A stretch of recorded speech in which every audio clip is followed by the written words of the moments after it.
QuaranJazz. Listen while you're home.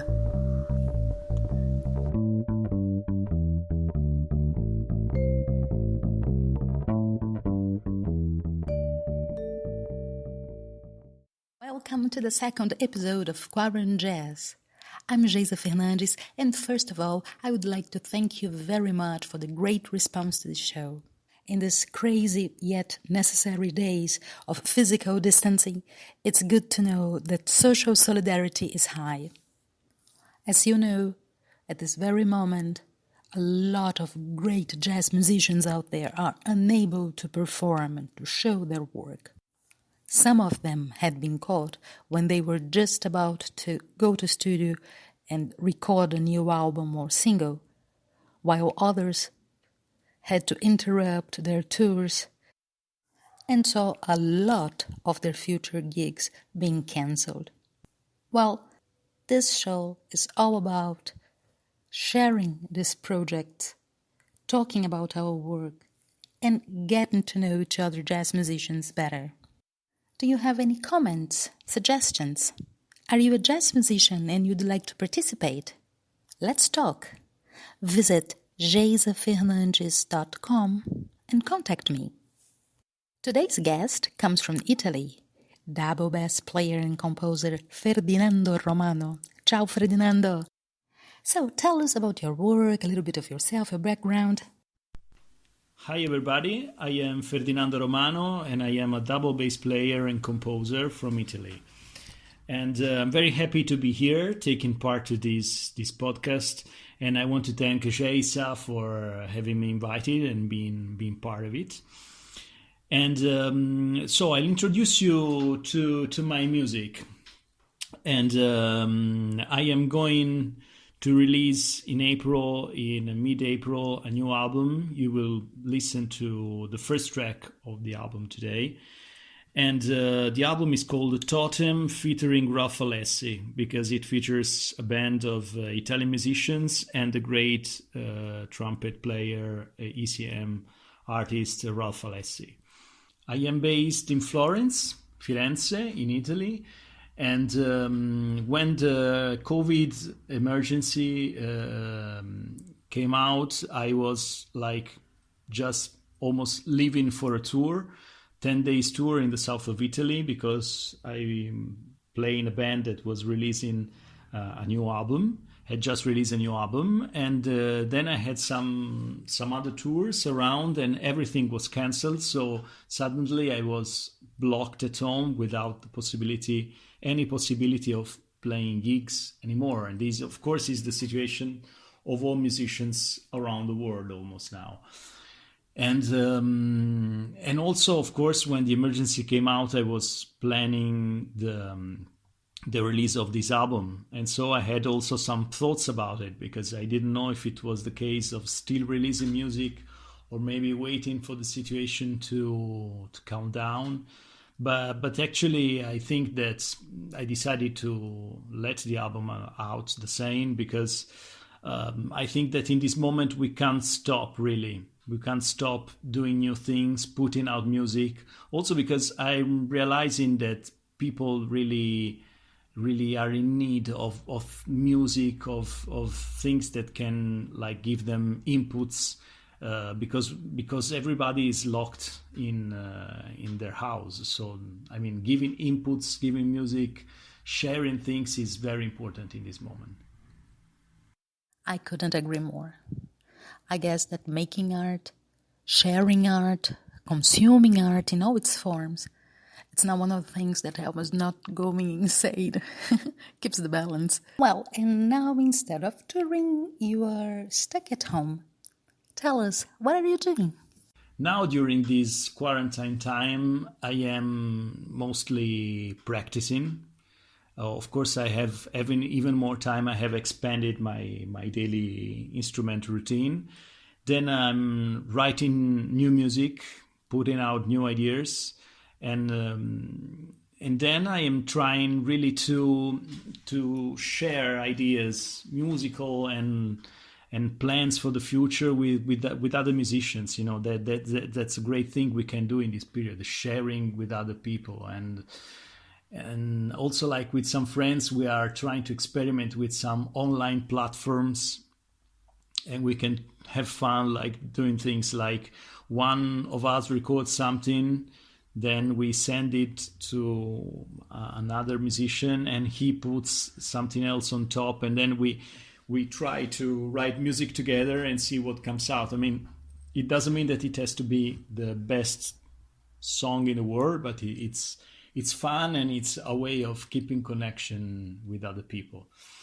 And my plans for the future now are mostly, let's say, connected with the album release, because I don't have many plans for gigs. I mean, I have some gigs that haven't been cancelled yet in May, but I'm expecting this to happen before or after, because at least here in Italy the situation is not great at the moment. So I'm concentrated on promoting the album online, of course, writing to journalists, to radios, to all the people that can be interested in the music. And I took like a little stop in writing for booking gigs to promoters, because this moment is so confused that the promoters I know personally, they told me that they can't really plan anything in these moments. So this is what I am mostly concentrated in this period. And Ferdinando, before we listen to your track, I would like you to tell us about your musical influences, your musical background. So, talking about my influences, I am basically a classical trained musician because I studied in the music academy. We call it Conservatorio in Italy, in Florence, in Firenze, and where I also studied composition. And then I took a master degree in Lugano, in Switzerland, with Enrico Fagone. And so let's say that my academic studies were always in classical music. And then I always practiced jazz. I studied privately a lot. And then I also studied in a quite famous school here in Italy that is called Siena Jazz. And so my influences come, let's say, from both sides. They come from the classical world and the jazz world. And so when I write music, I really naturally mix the two things. They melt in my writing. And let's say if I should define like my music, I would say like a sort of ECM sound, but also with the post-bop, let's say, influences. And if I should refer maybe to some musicians, I would say probably influences from Kenny Wheeler, Ambrose and Kim Musir, and Ralph, of course, was probably my main influence in this sense. Also, before playing together, he was a great point of reference for me in writing music and also in his approach to improvising, because he has a very free and very creative approach to improvisation. That's what I realized also then when we played together, because also like in my album there are some tracks that are have blocks completely written of written music, and then other parts where there is a more free improvisation. It's not really free jazz, but there is a lot of freedom. And I love his approach because it is always very creative. He never plays chops or predefined ideas, but he really creates on the spot. And other musicians that have been very important for me as an influence in, especially I'm talking about writing now, where Sergei Prokofiev, that is absolutely one of my favorite composers and a musician that I think has had a big influence on me. and Igor Stravinsky too, Debussy. But yes, especially these musicians, I have to say, because I like the way they treat the relationship between consonants and dissonance, how they develop ideas. And speaking of compositional ideas, I like this thing of developing, and I tried also in my album to experiment with different forms, like not keeping the traditional form, like AABA, or also like having first head, then solos, and then a second head. But I mixed up the things. Some tunes are a continuous development in music of the original idea, and maybe the first head doesn't come back in the end, but there is a new head that is a development of the first one. So this is the approach I had on the album. All right. And about this new album, tell us, how was the recording process? Who are the musicians involved? How was it? Recording this music was very fun because we went, first of all, in a great studio. That is the studio of Stefano Amerio in Udine. Great place where to go. He's a sound engineer that works with ECM. He makes great sounds, really. And he made us feel relaxed, very comfortable. And so we had really great fun. And with Ralph, too, was like super easy playing together. And we had a very good feeling while recording, but also, outside when we went around or having lunch or dinner together. It was very fun speaking, sharing ideas. Great vibe, I have to say. And I'm very happy about the band because they are all, first of all, they are great friends. And then, in my opinion, they are great musicians, some of my favorite musicians in Italy and improvisers. I would suggest also to check out their music if you haven't ever heard about them. They have also their own project, their own bands, and they play really great music. And they are Simone Alessandrini on alto and soprano sax, Tommaso Iacoviello on flugelhorn. He plays on some tracks where there is both him and Ralph, Tommaso playing flugelhorn and Ralph playing trumpet. And on one track there is not Ralph playing, there is only Tommaso, and he plays very, very intense solo on this track with his flugelhorn. Then there is Nazareno Caputo on vibes, vibraphone and marimba, Manuel Magrini on piano, and Giovanni Paolo Liguori on drums. So check them out if you probably never heard about them. And also with Giovanni Paolo, the drummer, we shared a lot of musical experiences in the years.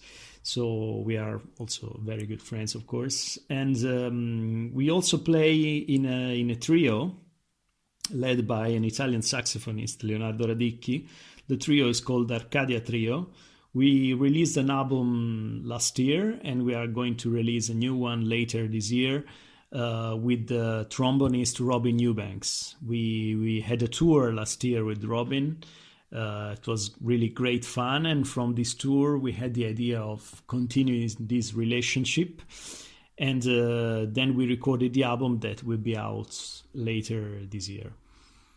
And so I would suggest to everybody in this period, in these days, to listen to a lot of music. Check out as many musicians as you can, because I'm listening to really a lot of great musicians in these days, having so much time to explore music. And many are musicians that are not known, let's say not famous, but now with social media you can find easily almost everybody. And it's really nice to explore, like speaking for me in this moment, nice to explore what other musicians are doing around the world. share experiences that usually are similar. We make music, we try to share it. We want people to know it, and so it's really very beautiful to use this moment for that. Of course, it's not an easy moment for anybody, but I would suggest to exploit this free time as best as we can. And so stay at home, stay safe, and listen to music and enjoy. That's all great advice. And this track we are going to listen, what can you tell us about it? So the track you're going to listen today is called The Gecko, and it's the first track of Totem featuring Rafalessi. And it's a tune dedicated to the geckos, that are these small animals that are I love really a lot, and they are associated usually with tenacity and patience. And so I think that this is an image that could work well in these hard times, because that is what we really need. We need tenacity to continue to work on our things, or even react and push even further the things that we wanted to do. And at the same time, we need patience, because we don't really know what's going to expect us in the next weeks, the next months, for our lives, for our work. And so we need to be patient and keep on doing our things. And so the album, as I said before, is going to be released in mid-April. And from the 27th of March, this track will be available online on all digital platforms. So you can listen it on Spotify, Apple Music, and all digital distributors. And I'm setting up also a pre-order of the album. So if anyone wants to listen to this track on Bandcamp, can do it, and anyone can support the music by pre-ordering the digital version, the CD, or even the vinyl, because I printed a limited number of LPs for this album. So I would be happy if you could all check it out. And so thank you for listening, and keep safe. Well, thank you for your participation, Ferdinando. I really appreciated it. And now, ladies and gentlemen, the gecko.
QuaranJazz. Listen while you're home. QuaranJazz, a podcast by Geisa Fernandes.